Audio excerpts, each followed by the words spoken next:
Herkese salam, kanalıma xoş gəlmisiniz. Bugün sizə yeni bir vlog çəkirəm. Bu videoda 3 günü birləşdirmişəm, çünki telefonumun yaddaşında biraz problem oldu. Son zamanlar səhərlər sağlamlığım üçün və pəhriz üçün qara zirə yağı içməyə başlamışam. Açığı deyim, səhərlər yağ içmək mənim üçün heç də asan deyil, amma mən özümü məcbur edirəm sağlığım üçün. Hər səhər 2 xörək qaşığı yağ içirəm və hər qaşıqdan sonra limon dilimi yemək mənə çox kömək eləyir. Bu şəkildə yağı içmək daha asan olur və eyni zamanda səhər limon yemək də mənə faydalı olur. Amerikada Sprouts mağazinindən alıram bunu və adı Black Seed Oil-dır. Ümid edirəm ki, Azərbaycanca tərcüməsini düzgün deyirəm. Qara zirə yağı. Əgər səhv edirəmsə, xahiş edirəm mənə rəylərdə yazın. Yağ içmək prosesini limonla asanlaşdırmağıma baxmayaraq dərin bir nəfəs alıram və burnumu bağlayıram. Sonra ikinci qaşığı içmək daha da çətin olur, amma insan sağlığı üçün daha nələr eləməz, düz demirəm. Və ikinci qaşığı heç bir şey düşünmədən təzədən dərindən nəfəs alıb o qaşığı içirəm. Ondan sonra burnumu bağlı saxlayıram, çünki dərhal burnumu açsam o yağın iyi burnuma gəlir. Ona görə 2 qaşıq yağı içəndən sonra limonun dərisini də öz burnumun ətrafına çəkirəm və dodaqlarımın ətrafına çəkirəm ki, onun heç bir iyi burnuma gəlməsin. Yağı içəndən sonra hardasa 2-3 saat yemək yemirəm və həmin 2-3 saat ərzində heç aclıq hissi olmur məndə. Çünki 2 xörək qaşığı yağ doğrudan da insanı doyuzdururmuş. Qara zirə yağını içməyə başladığım haqqında Instagram storylərimdə qoyanda heç gözləmirdim ki, o qədər insan buna reaksiya verəcək. Hamı başladı soruşmağa ki, niyə içirsən, faydası nədir, hardan alırsan? Və mən də hamıya bir-bir yazıb başa salandan sonra bir neçə gün sonra mənə qayıdıb dedilər ki, qaça-qaça gedib həmin yağdan özlərinə də alıblar. Həmin zaman fikirləşdim ki, görəsən düz elədim ki, bunu paylaşdım yoxsa yox? Çünki mən həkim deyiləm. Yəni mən heç kimə məsləhət verə bilmərəm. Yağı için ya içməyin. Və ona görə də bütün mənə yazan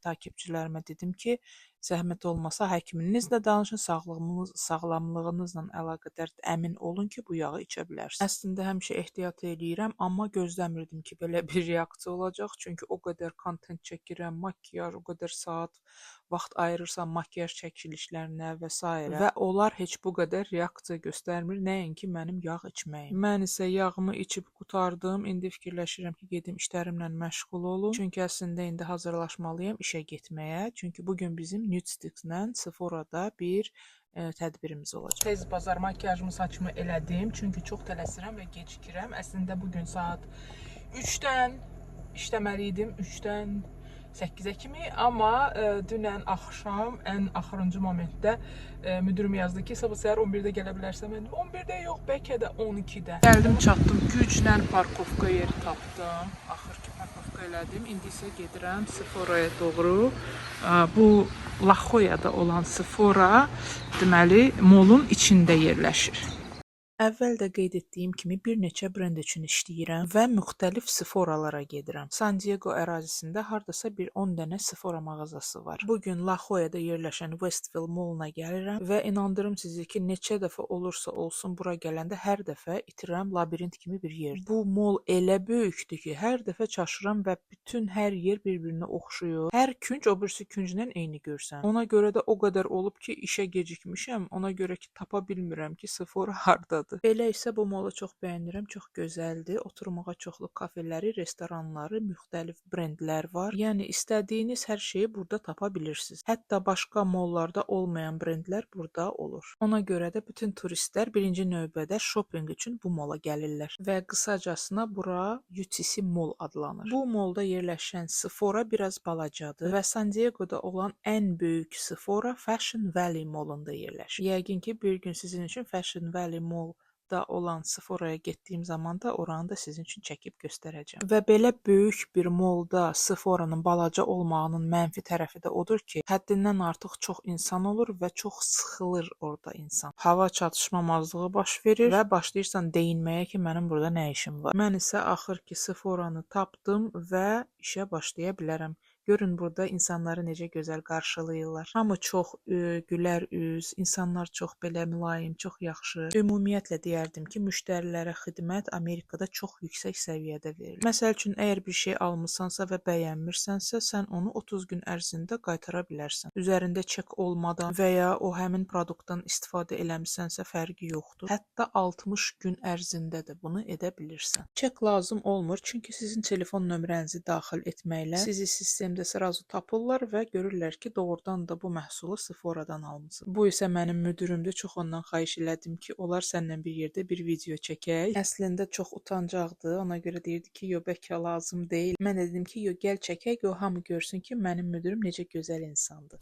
İşimi bitirəndən sonra maşınıma doğru gedirəm və çoxlu hədiyyələrlə evə qayıdıram. Təbii olaraq işlədiyin brenddən hər zaman hədiyyələr alırsan. Və müdürüm mənim üçün bir sumka o qədər hədiyyələr qoyub ki, sonraki videolarımda sizinlə bunların hamısını paylaşıb göstərəcəm. Ola bilər ki, bir dənə makiyaj videosu da çəkim. Siz də mənə xəbər eləyin. Belə bir video istəyərdiniz, harda ki mən bütöv bir makiyaj look videosu çəkim, sizə göstərim ki, o həmin makiyajı hansı məhsullardan istifadə edirəm və necə eləyirəm o həmin makiyajı. Rəylərdə yazın, mən də bilim və istədiyiniz ən çox maraqlı olan makiyaj lookunu da mənə bildirin. Bunu da deyim ki, bir çox insanlar məndən xahiş eləyiblər. Amerikaya necə gəldiyim haqda video eləyim. Əslində düşünürdüm elə bir videonu çəkməyə və bununla əlaqədar bütün maraqlı detalları sizinlə paylaşacağam. Ona görə də abunə olun ki, sonraki videoları qaçırmayasınız. Bugünkü gün evdə keçirdiyim gün olacaq, çünki bugün işləmirəm. Ona görə də bugün yalnız özümlə məşğul olacağam. Bugünkü vloqda həmçinin Shein-dən və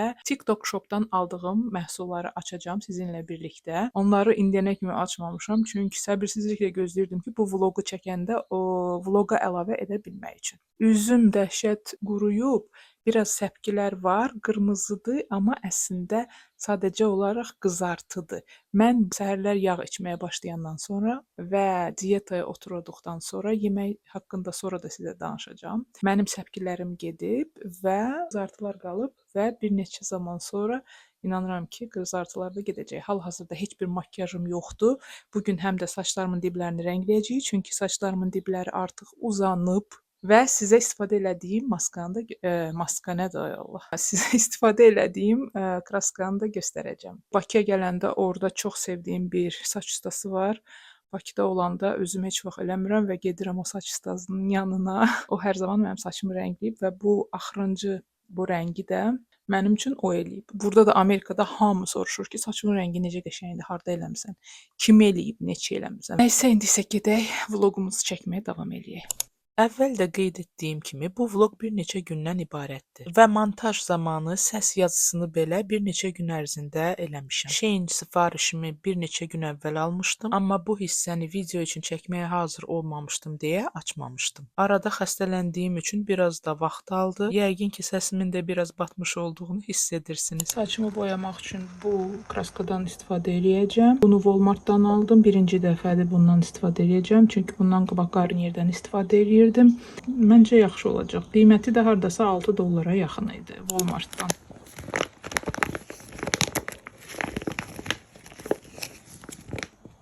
Əslində buradan ancaq bu şotkadan bundan istifadə edirəm saçımı rəngləmək üçün. Həm də xoşuma gəlir ki, burası ucu itidir ki, saçlarımı bir-birindən ayıra bilirəm. Belə bir də balaca qaba tökəcəm, çünki mənə bütöv kraska lazım deyil, tək dibləri rənglədiyim üçün.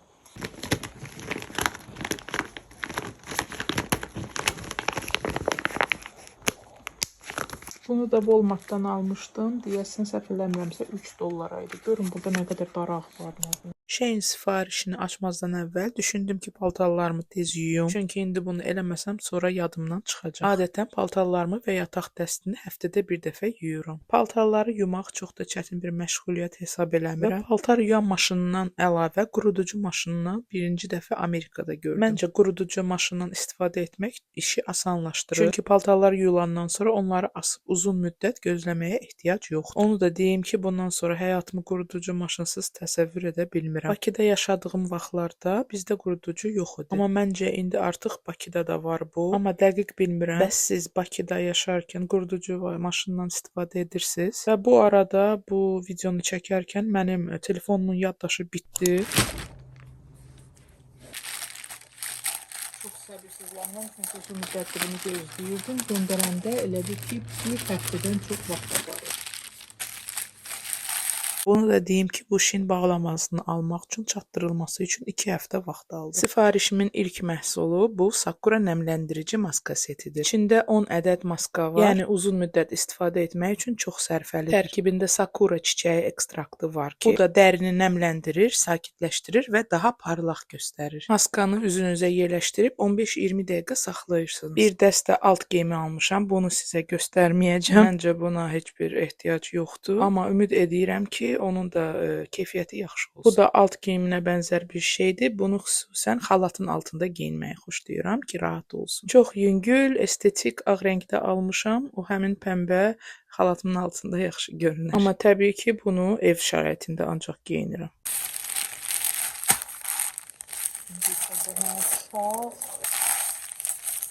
Rəngi çox xoşuma gəlmişdi. Bütün geyimlərim qara rəngdədir. Ona görə fikirləşdim ki, bəlkə özümə bir dənə heç olmasa başqa rəngdə də bir şey alam. Çox qəşəng materialı var, nazik, rahat, yumşaq materialı var. Daisy yazılır burada. Böyük razmerdə aldım, çünki hələ ki kökəm aralamamışam. Bu nədir? Gəlin bunu da açaq. Bu da biri başqa kofe moka rəngində bir koftadır. Bunun qolları qısa qoldur, çünki artıq yay gəlir. Materialı dəhşət çox xoşuma gəlir. Çox qəşəng, yumşaq, çox belə keyfiyyətlidir. Elə bir düzdür, heç olmasa bir dəfə yuyandan sonra biləcəm dəqiq keyfiyyətini. Amma belə fasonu da çox xoşuma gəldi. Baxın belə. Əlində də geyinib sizə sonra göstərəcəm. Belə bir qol bağlar sifariş elədim özümə. Çox qəşəngidir. $1 nə verirlər? Heç $1 ilə deyildi. Məncə elə 90 sent idi, 75 idi. Belə bir üzüklər. Düzdür, çox ümid edirəm ki, bu mənə olacaq. Çünki barmaqlarım çox donpuşdur. Heç özümə üzük tapa bilmirəm. Ona görə bu $1 idi. Dedim, risk eləyim, alım, görüm nətər olacaq. Sonra bizdə burada bir dənə də kofta var. İsə dəri, korичневый qəhvəyi rəngində çox sevirəm model. Qısa qoldur. Bunu da ya cins şalvarla, ya da qara şalvarla, ağ şalvarla, krem şalvarla geyinmək olar. Aşağısının da belə bir qatdır. Belə bir pijama aldım özümə. Çünki pijamaya ehtiyacım var. Həm də evdə giyinə bilmək üçün də. Rəngi çox xoşuma gəlmişdi. İndi isə baxaq görək necədir. Nazik, materialı çox gözəldir. Bu deyəsən $9 idi. Ayaqlarının arxası baxın belə krujova kimi. Və koftası da belədir. Çox qəşəngdir, çox xoşuma gəldi. Bunu giyinib sizə göstərəcəm. Shein-dən həmçinin aksesuar sifariş etməyi də çox sevirəm və bir neçə qolbaq və üzüklər də özümə sifariş etmişəm. Əslində özümə üzük almaqda çox çətinlik çəkirəm. Çünki barmaqlarım çox topluş olduğuna görə heç bir üzük barmağıma olmur. Ona görə də bir neçə dənəsini aldım. Bir paket içində yəqin ki, hardasa 15-20 dənə üzük var. Arasından da maksimum 2 dənəsi ya da 3 dənəsi yəqin ki, barmağıma olacaq. Qurutmamışdan qabaq bu spreydən istifadə edirəm. Bed Head firmasındandır. Bu ən yaxşılardan biri sayılır. Amazondan almışam bunu. Görürsünüz artıq bitir. Çünki hər saçımı ukladka eləməmişdən qabaq bundan istifadə edirəm. Bu isə TikTok Shop'dan aldığım Wavy Talk brendindən bir daraqdır. Hava çıxmır, sadəcə olaraq qaynar daraq kimidir. Çox gözəl. Ukladka eləyir. $37 almışdım. Endirmə düşmüşdü. Bunu qətiyyən yaş saça eləmək olmaz. Bunu gərək quru saça eləyəsiniz. Düz kimi qollarım çox ağappaqdır. Elə bil ki, yaşa dolduqca ağarıram. Losyondur, bədən üçün olan losyon. Hər çiməndən sonra, duş alandan sonra nəmləndirici losyon kimi bunu bədənə çəkirsən. Medium to deep, yəni ki, orta yox, biraz daha tünd rəngi aldım ki, tez nəticə ala bilmək üçün. Bir dəfə çəkdim və nəticəsini gördüm. Çox belə tündləşdirmədi, amma ki, belə qəşəng biraz belə bronz rəngi verdi.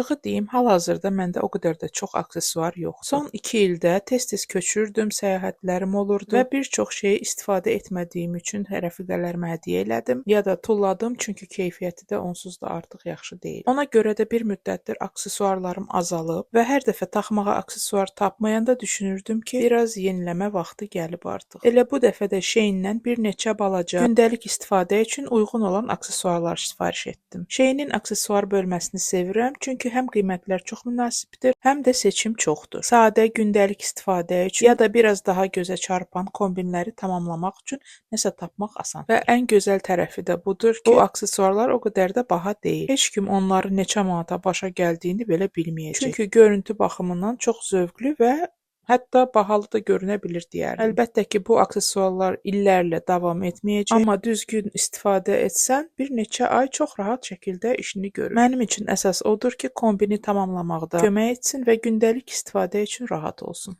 Əslində bunu çoxdan sifariş eləmişəm, amma bu Shein yox, TikTok shopdan gəlib. Qaldıram. Gəlin açaq baxaq nə. Bu üz üçün lifting maskasıdır. Bu məhsulu almağı uzun müddətdirdi ki, düşünürdüm. TikTokda o qədər görmüşdüm ki, maraq məni məğlub etdi və axır ki, sifariş elədim. Dediklərinə görə gündə ən az 2 saat taxmaq lazımdır, amma istəsəz bütün gecə də istifadə edə bilərsiniz. İndi düzünü desəm, doğrudan da işləyib işləmədiyini çox maraq edirəm. Görək doğrudan da üzdə fərq yaradacaq ya yox. Əslində bir dəfə taxıb yoxladım. Biraz qəribə hiss olunur, amma narahat deyil. Sadəcə olaraq indi bunu daha dözümlü olub davamlı istifadə etmək lazımdır. Hər gün taxacam ki, bir nəticələri görüm, olacaq ya yox. Növbəti videolarımda sizinlə bölüşəcəyəm. Ona görə xahiş edirəm, abunə olmağı unutmayın. Hal-hazırda biz 53 nəfərik və ümid edirəm ki, bu ayın axırına kimi 100 nəfər olarıq. Sizin abunə olmağınız mənə çox motivasiya verir. Sizin üçün bu yüngül bir toxunuş ola bilər, amma mənim üçün bu çox vacibdir. Videonu çəkdiyim zaman ortada düz yandı mənim telefonum, yaddaşım bitmişdi. Ona görə də yeni bir gündən çəkirəm. Saçlarımı ukladka eləmişəm təzədən bugün. Çatdırmadım bunu çəkməyə. Ona görə istəyirdim ki, bugün biraz sizə Shein açmaları raspakovkası, ayda nə danışıram? Azərbaycanca heç danışa bilmirəm, deyəsən. Bunları sizə göstərmək istəyirəm bugün. Ona görə də təzə bir gündən, üstündən düz 3 gün keçib ha. Ona görə hələ bugün vaxtım olub ki, bir şey yazım. O da ki, özümü belə güclə qaldırdım, motivasiya eləyim ki, yazım, nəsə təzə bir video eləyim. Bir dəfədir bugün burada çəkirəm videonu, elə geyimlərimi göstərmək üçün. İndi görürəm ki, nə qəşəng yerdir, yəni belə background çox da belə qəşəng estetik alınıb. Halbuki bu ağac, yəni süni ağacdır. Bu natural ağac deyil, yəni təbii ağac deyil. Bu da itin bir yataq otaqlarından biri, döşəklərindən. Suyu, özü də burada gəzir. Bura. Hə, Romeo? Özü də bilmir nə istəyir.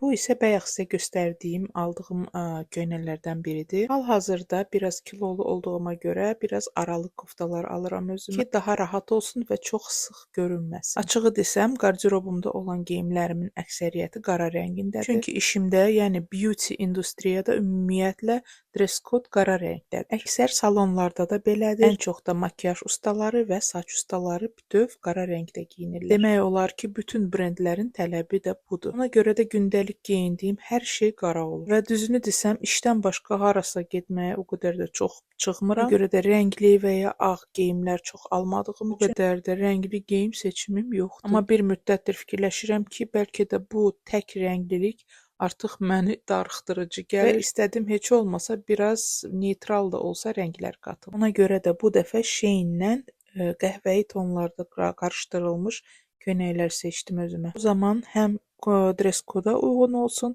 həm də gündəlik kombinlərim biraz fərqli və maraqlı görünsün. Əvvəl də qeyd etdiyim kimi mən kilo atmağa çalışıram. Çünki artıq belə aralı geyimlər geyinməkdən bezmişəm. Əslində Amerikada buna elə də baxmırlar. Kök olduğuna görə səni heç kim qınamır. Şortik geyinmək istəyən də geyinir, dar da geyinirlər, dar koftalar ya da göbəyi açıq koftalar da geyinirlər. Amma mən nəyəsə görə bunu özümə sığışdıra bilmirəm. Özümü çox narahat hiss edirəm. Elə bilirəm ki, artıq kilolarımı hamıya göstərmək istəmirəm. Amerikada 10 il yaşayandan sonra birinci dəfə 10 il sonra Bakıya gəlmişdim və özümü bütün arıq qızların arasında ən yombul qız kimi hiss elədim və o an qərara gəldim ki, mən mütləq kilo atmalıyam. İndi də inanın ki, çox çalışıram və bunun üzərində işləyirəm. Ona görə də xahiş edirəm, məni çox qınamayın. Biz isə Romeo ilə sizinlə sağollaşırıq və hamınızı öz kanalımda gözləyirəm. Sağ olun.